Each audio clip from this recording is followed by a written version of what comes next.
Johnny Lewis for rat rods, 2 lanes, and neon. Today, probably see from the video, there's a foot of water everywhere. Been a little torrential rain. Can't get out too far. The country's flooded. So we're going to do a little rat rod here of our own. Talk about the Frankenstein. And I do drive it every day if it's not torrential downpour or flooding everywhere. In the day, it has been a flood. This is Frankenstein, star of the show, and we're going to dissect it. The seat is from a mid-90s minivan, Chrysler. I love the pleating. The middle seat of the minivan, where it's narrower, so you can open the side door and go to the back. So it's narrow enough to fit a rat rod. Anybody needing a seat that's a bench for a rat rod, get the middle seat in a minivan. They fit great.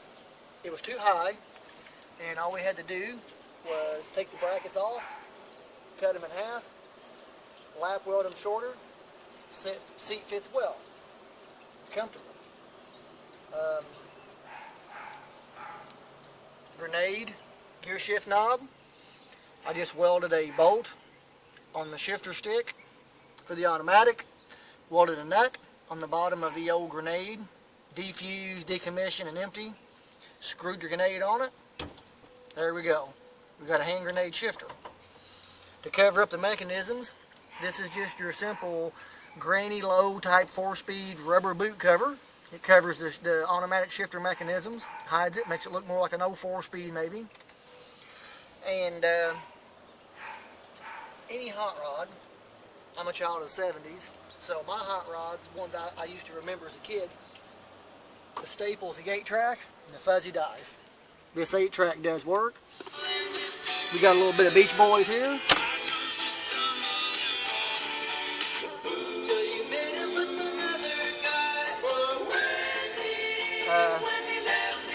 Something I will never ever forget is my daughter and I went for a cruise around town, and she wanted to hear the 8-track play, and it changes and clicks, and it was just awesome. Gotta have the 8-track. We built our own dash. My son actually welded it together. You can tell this is not a real Model A dash, as with none of the body, it's all been handmade. We'll get to that shortly. The holes are rough cut, Chevrolet truck speedometer, piece of glass, 2-sided tape to it, painted the edge black where the tape can't be seen. We don't want this to look like a typical Lego set car where you can buy parts and stick on it. And if that's what you want, I completely understand. We just wanted this car to be a total jalopy, just rat rod, made to look like it was built by high school kids in the 60s with your Army surplus stuff left over at that time, your signs and all that. So we really wanted to stick him together. I'll come to this side. It's going to be hard to see, but I think you can get the camera down. If you look under the dash, there's a heater for a UTV down there. You see the lights on it? Is it too dark? Yeah. Okay. That's a side-by-side heater. Like your side-by-side gators, UTVs, and golf carts, a little electric heater. That way there's no hoses on my motor, makes it look cleaner. But I just got that, stuck a cover on it. We got 2 defroster ducts. It defrosts enough of the window we can see, because we drive it year-round. Drove it 12 months last year. We stuck that on it. You can see our door restraint, I guess you would call it,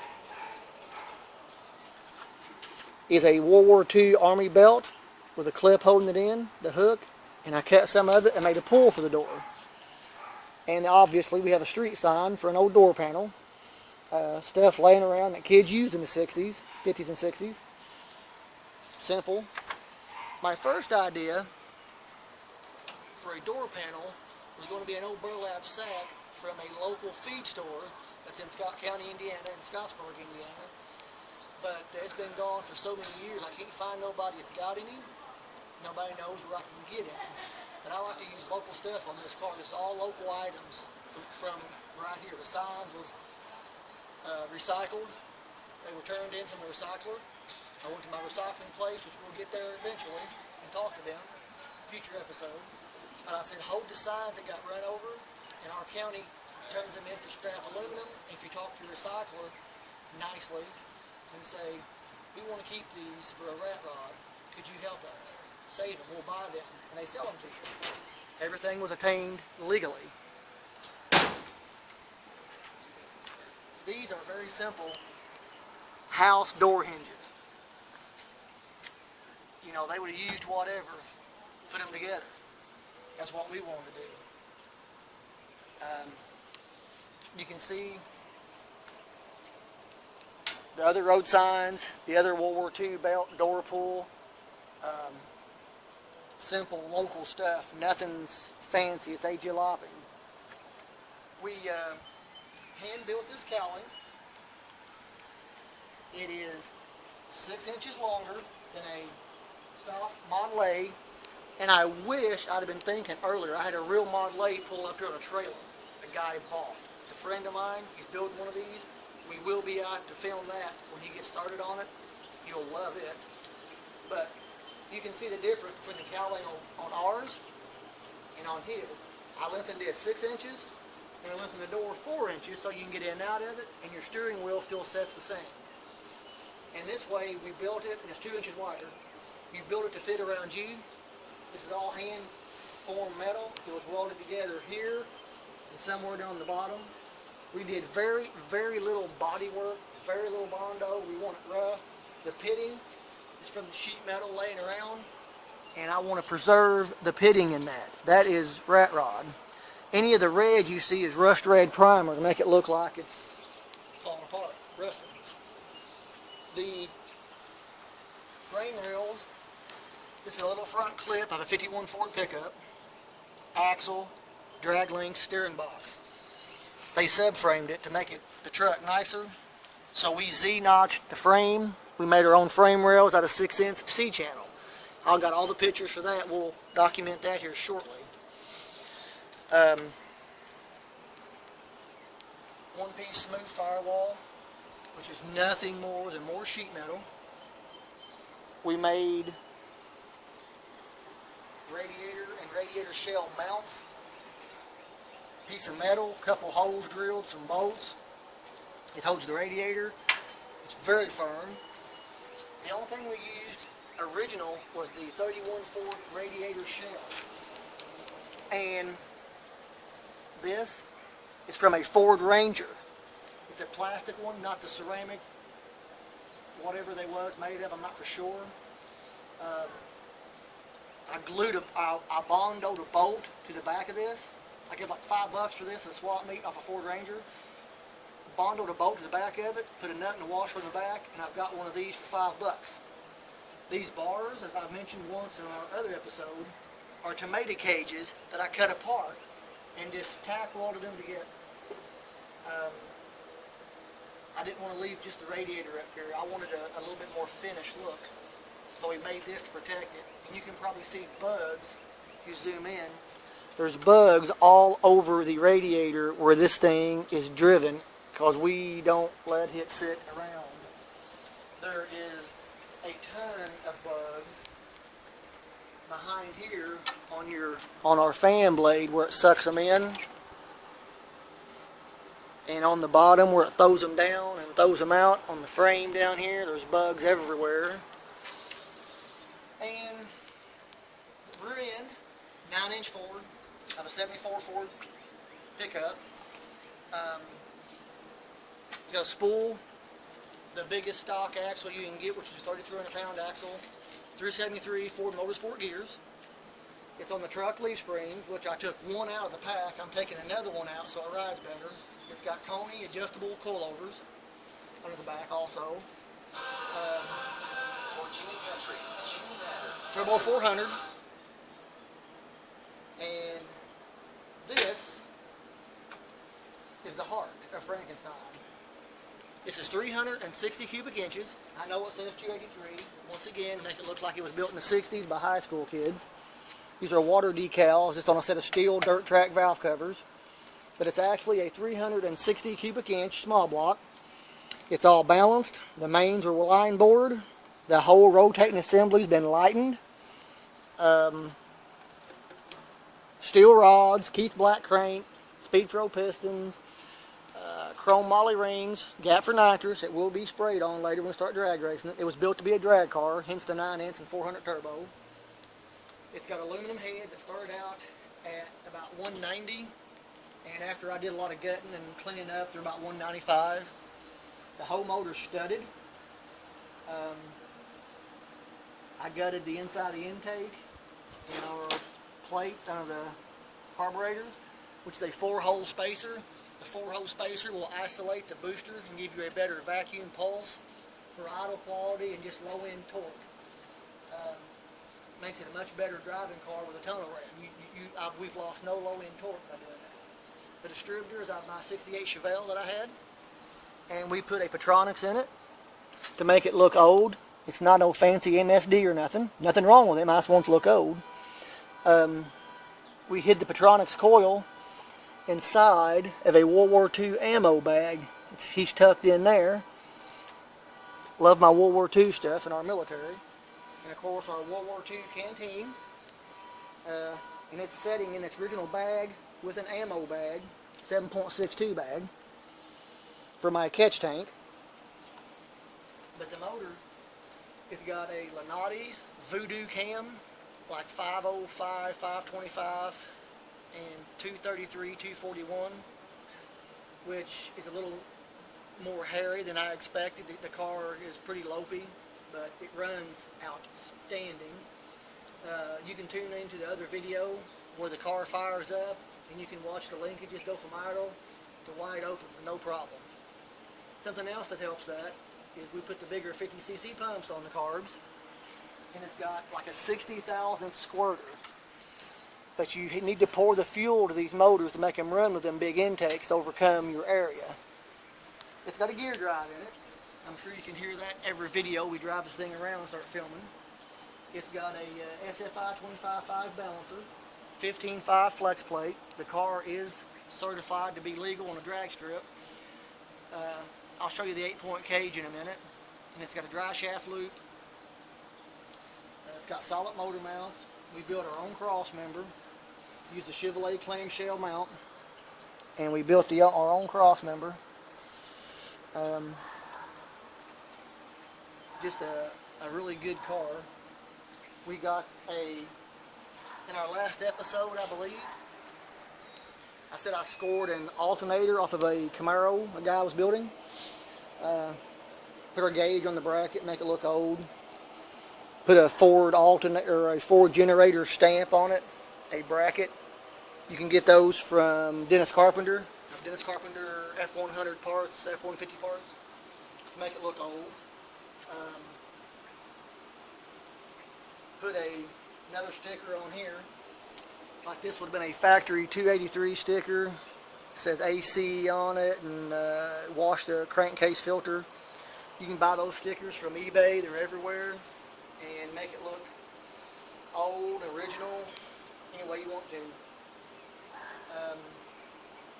We had to put the big scoop on it for some look, and it draws some looks. It still needs work. It needs new spark plug wires. They're off the old motor, we just switched, but we drive it every day. It's got a custom built radiator, aluminum radiator. The radiator shell has been chopped probably 3 inches, cut it straight across, and it come to here, and I wanted to sit it down further, so when the hood is on the car, it gave it a slight rank look. So we had to have the radiator built to fit the custom, or the chop we put on this thing. But if you're going to invest money in a rat rod, put it in a radiator, because on a 100-degree day in traffic, it runs 175 degrees. That's money well spent. And we mentioned this is off of an early 50-something Ford. From the stop we made with the Camaro guy. His neighbor had a truck, scored this. We talked about the other emblem we scored. He didn't know what it was for. I'm sure you all do, 49.50 or so, because he had a 52, I believe, parts, Ford truck parts. You can see the old coke caps on the headlight switch and our glove box. And I just think JB welded them on. And the glove box was built intentionally flat, so if we're sitting at Sonic, you can sit your Coke on it. And I don't know if you can get this, but inside is a cell phone charger and the light switch and light for a Ford Taurus. Very easy to adapt to your need. So we do drive it, we need a GPS in it. Last year we didn't go far enough to use a GPS with the old bad motor.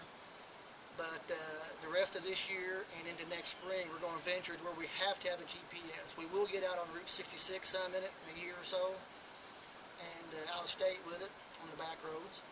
So we need a place to plug that in, charge your cell phone. The carpet's in here because things rattle.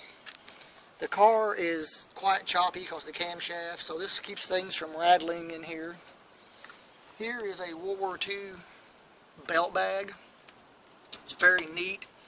Keep your restoration in it, your insurance paperwork. I remember as a kid, they were the plastic ones for a sun visor. I'm sure anyone born, from 1950 on, I remember those, had a clear plastic window for that, and that's where I got the idea to keep my things in here. We'll go ahead and show some pictures.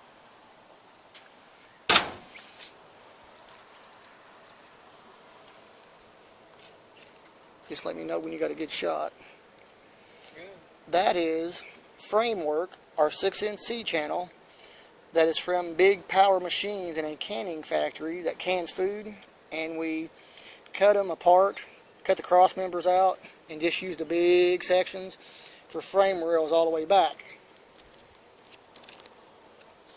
There's the frame rails cut apart. See, they're 9-inch, and you can notice everything is vice gripped together and C-clamped together because we don't want to weld anything till the whole car has been squared and tacked and measured about 10 times to make sure it's square, and it's square. You can drive. I've drove this on the freeway at 70 and it runs true. Here is one of the cross members in the big 1x3-inch dry shaft loop and a mock-up tube. Just give me an idea, somewhere close for a dry shaft loop. You got to have that with slicks to the track. Just more pictures of the front clip before I Z-notched it. It's still straight and I didn't like it. Simple picture of the back. We started measuring everything off of the radiator shell, and then we end up bobbing the frame horns and coming back, and everything is still, it's hard to see, but there's vice grips everywhere. You measure 10 times and weld once. There is the roughed in motor mounts we made, all just flat steel, box steel, angle iron stuff from the local recycler they turn in. Nothing fancy here. And whenever you see these pictures and the Hemi valve covers are laid on the mock-up motor, we was going to use those and make fake brackets to run the spark plug wires through the holes, make it look like a fake Hemi, but I like the small block look. There's the transmission tunnel, the firewall, of course, and it's hard to see, but our tunnel unbolts. There's a bolt, I think, right there, in the floor in there, and when you unbolt this, you can see this lip right at my thumb. You unbolt that, you gain 4 more inches, because we've had the transmission out of this a couple times already, so it makes life much easier. And here's my crowning achievement. I designed this torque arm, heim joint here, tube, and heim joint on a cross member. And this keeps your rear end from rotating and making it wheel hop, because I don't want to see traction bars or nothing. That wouldn't have looked right for this car. The hood was 2 panels of a 49 GMC hood, and the curvature of the hood matched our curvature of the firewall, so I welded them back together and put the tonal ram on it and cut the hole. Very cheap. The hood was given to me. My dad bought it for me. Here it starts to get the buck work in the back, because the back of the car is wood and fiberglass, a little Bondo. Here's a good shot of the back. You see all this framework under the bottom of all these bends is about 1,000 cuts with a circular saw halfway through, bent it straight over, ratchet strapped it, and bent it down and wet it every night with a washcloth and took it one more click. These brackets are all gone in the trunk. I had a radiator in the trunk for a while, but now I don't. It's in the front because I had problems with the trunk mounted radiator. But this shows you the wood bucking, really, really nice what we did to him. Here's a picture of the buck, the body.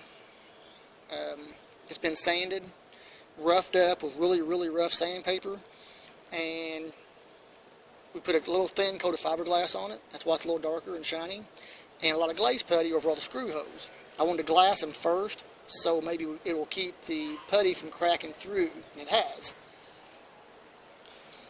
My son, who is videoing all the video work, he's starting to pour the fiberglass on this. We've got 5 gallons from the doors back of the car. It's glass. We've brushed and we've brushed and we've brushed and we've brushed and we've brushed and we've brushed the underside, of course, the top, make it totally waterproof and durable. There's the rear end, the big axles, spool, 4340 chrome moly. There's my son welding the dash together we looked at.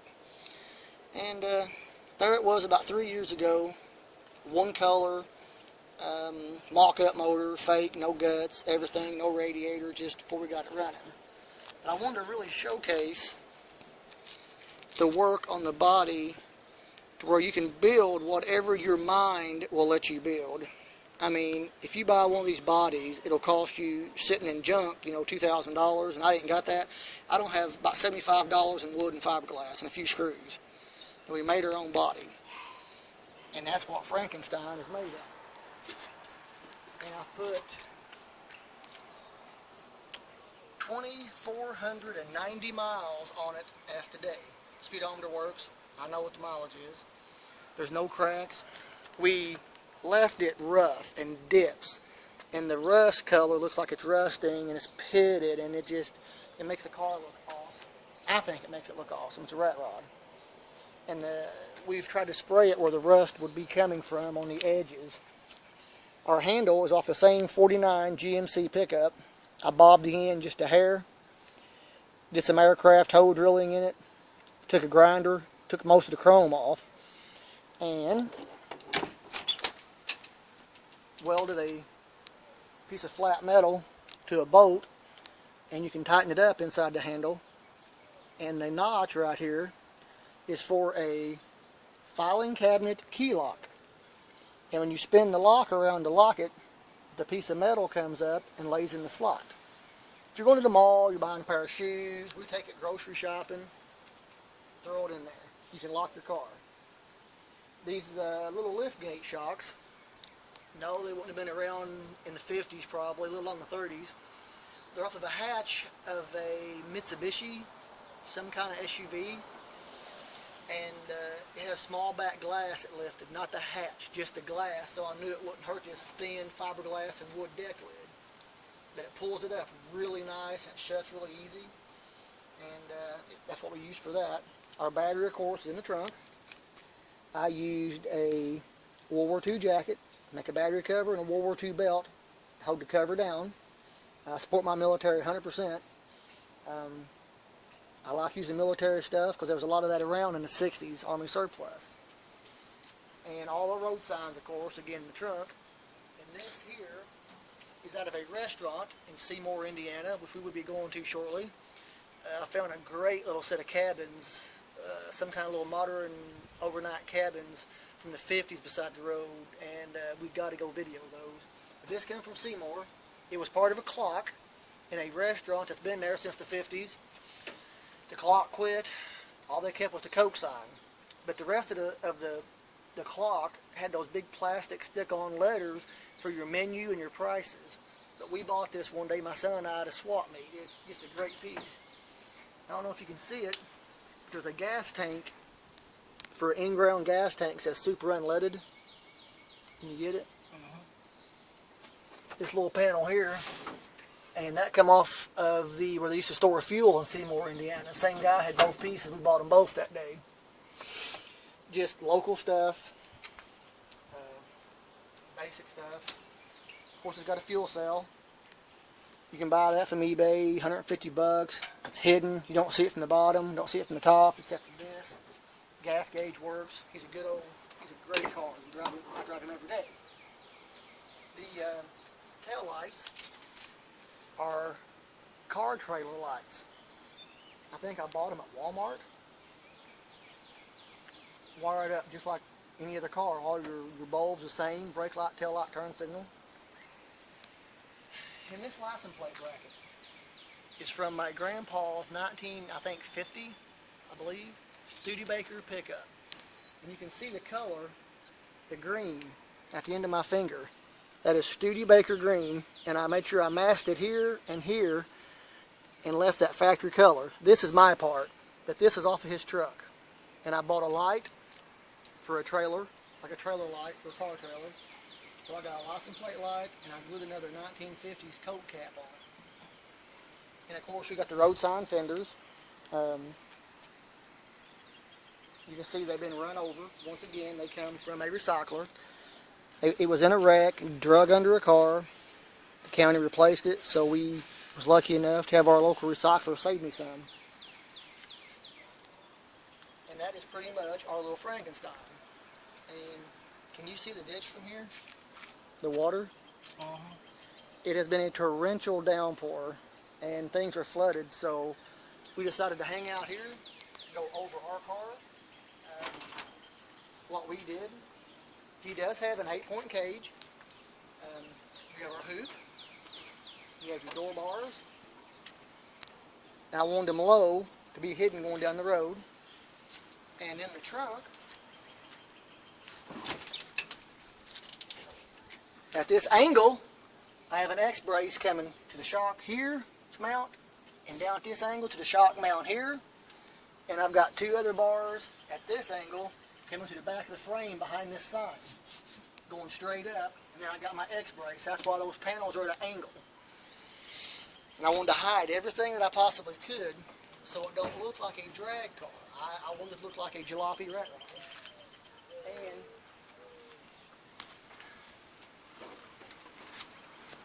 can you zoom in on our light? I hit our shift light. This is a Chevrolet truck speedometer. Down here at the bottom would have been some warning lights in plastic that said low battery, alternator. Now whenever I turn my key on, you can still see your shift light. Everything's good, but it's hidden. Our under dash cover, this is very simple. This is just little 1/8 inch real hard cardboard, and you can bend it and you see the waves, and it hides every piece of wiring.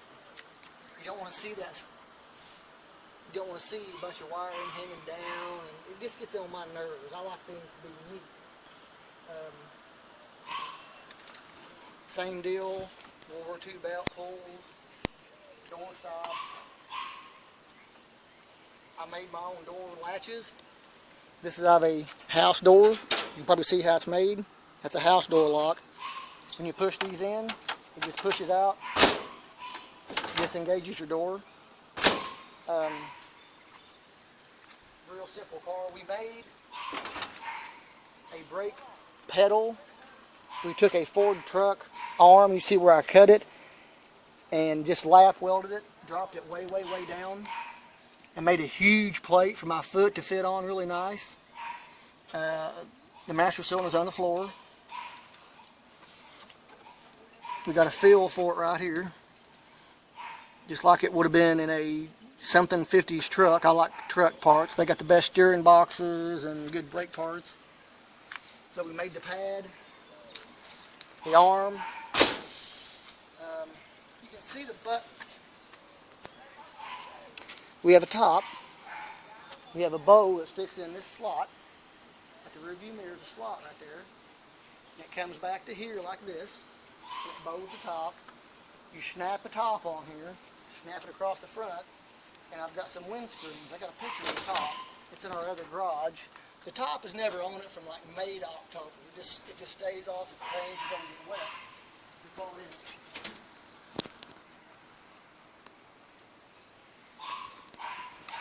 Get the glare off of it.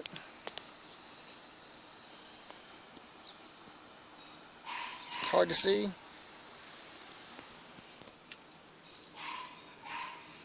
You can see the windscreen is just wood wrapped in white vinyl, and it sits on the door, and all the clear windows are all industrial shower curtain, and the top snaps on, the bow holds it up. I hand sewed the entire top standing in my garage with a needle and needle nose pliers. But that's what the top is when it's on it. But said it's never on from usually May to October. Leave it off, we drive it.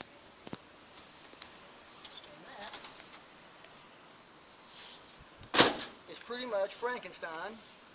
I mean, when I say home built, I mean home built. The wood frame body, the glass in, the hand forming, all the metal, home built. We're going to park him sooner than we did last year. We're going to pull some leaf springs out the front. It's got way too many. I'm pulling one out the back. We're going to soften him up now. We've been driving him more. We know more about what we need to do. It needs spark plug wires. It needs a little this, a little that. But we're still going to drive it. We're going to hit the 2 lanes. We're going to find the old gas stations. We're still going to go to a town about 30 or 40 miles from here with the 50s hotel. We're going to go up the road here about 20-25 miles to the other town and hit those little, they were called modern cabins. If you follow Route 66 stuff, there's a place in St. Louis called John's Modern Cabins. It's the same deal, little one-room cabins. They rent it in the 50s. We'll get up there. We'll get to my friend's house. He bought the 29 or 30, it's 30 I think, Tudor, start his rat rod. We're going to go, we'll follow that build up, everything he does. He wants me to help him do a little framework maybe. We're going to drive the car. That's our #1 focus, get this thing out and drive it. And we're going to venture further and further. Until next time, this is Donnie Lewis for Rat Rods, 2 Lanes, and Neon.